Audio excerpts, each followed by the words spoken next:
Day 2 of lesson 5.4 on multiple angle identities. Yesterday we discussed double angle identities, and we've got one for sine, we've got 3 of them for cosine, and we've got 1 for tangent.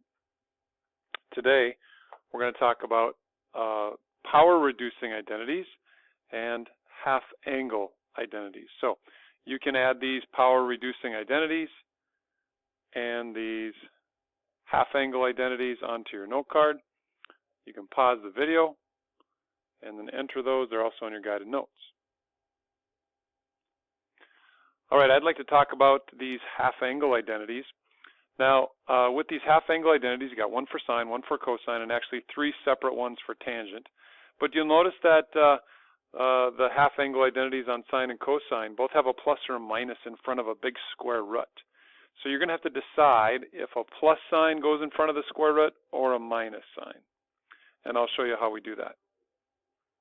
If you're ever using the tangent half angle identity, I would encourage you to use this one more than the other 2, because to me it's just the easiest to use.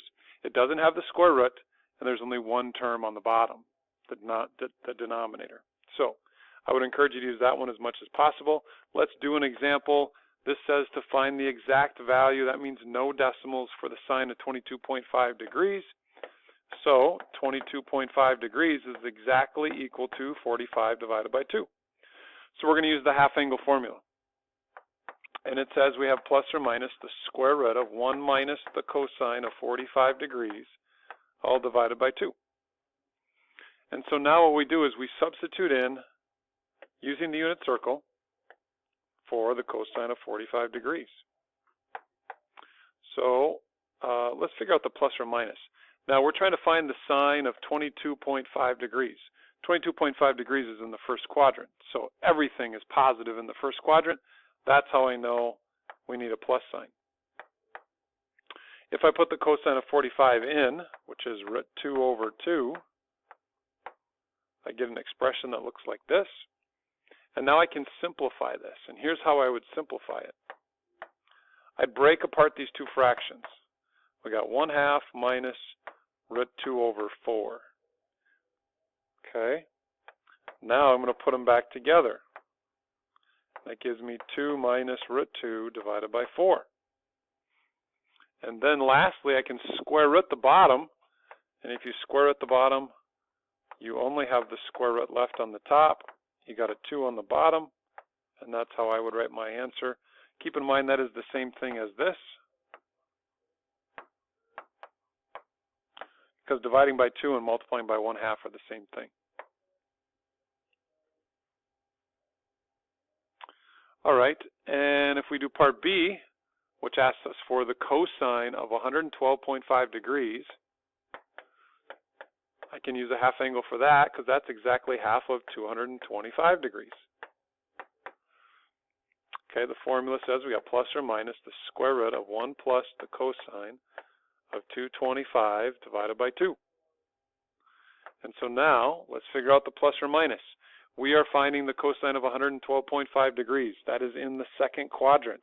And the cosine is negative in the second quadrant, so that's how I know I need to have a negative sign in front of my radical. If I put in the cosine of 225,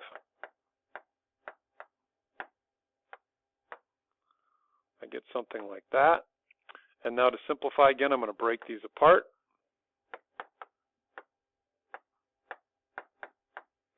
And then I'm going to put them back together. And then I'm going to square at the bottom to get negative root 2 minus root 2, all divided by 2. So these are the exact values for the cosine of 22.5 degrees.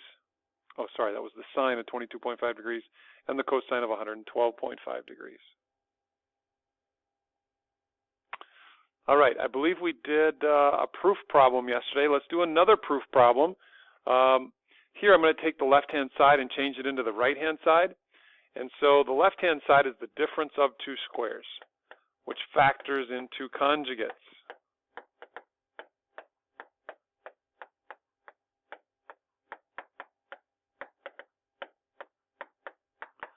Okay, after we factor it into conjugates, We can use a Pythagorean identity and change that cosine squared plus sine squared into a 1.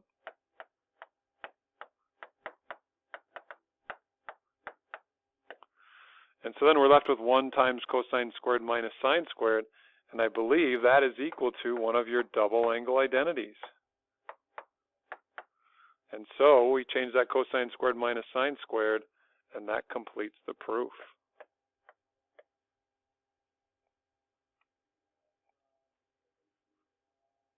All right, another thing we did yesterday is we solved trig equations. I believe we did example 4. Let's finish up by doing example 5.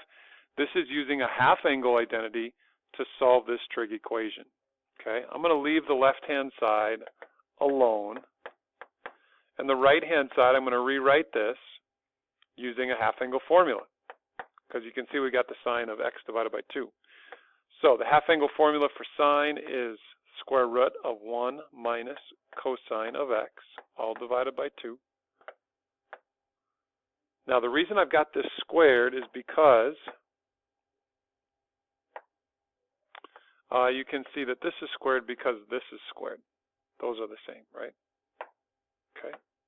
Well, that works out pretty well because this square root is going to cancel with this square. And so the right-hand side simplifies. And actually, I can take and cancel this 2 with this 2. So we end up getting just the fraction. Actually, it's not even a fraction, is it? It's just 1 minus cosine of x. Well, now to finish solving this, I'd like to have the same trig function throughout the equation. So I'm going to get rid of that sine squared using a Pythagorean identity.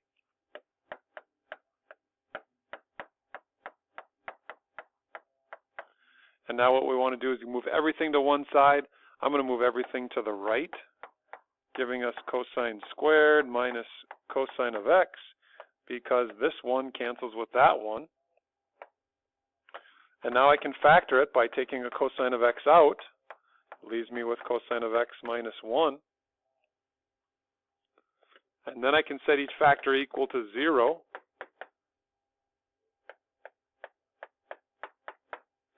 And then use the unit circle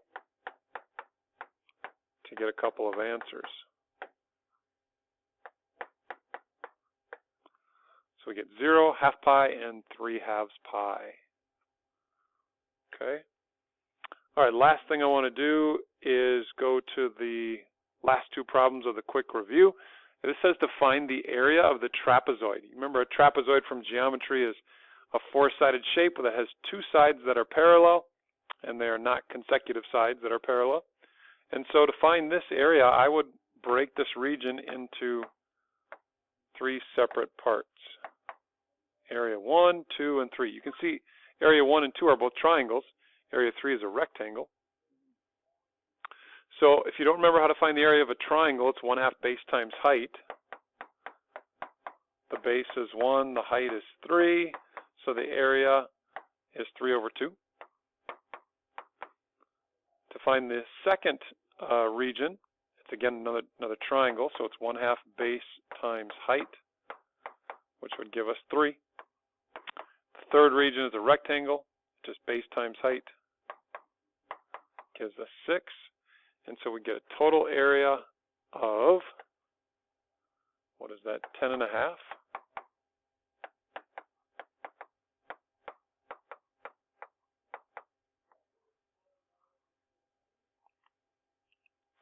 Okay, and then problem number 10 gives us an isosceles triangle. So again, we can use area equals 1/2 base times height. You can see that the base is 2, but the height is this guy. So how do we find that? Well, if I break that apart, I can use the Pythagorean theorem. I've got a base of 1, hypotenuse of 3. We can find the height right there. And so that would end up being the square root of 8, which simplifies into 2√2. And so now if I find the area, it's 1/2 base times height. And so this area is just 2 square root of 2.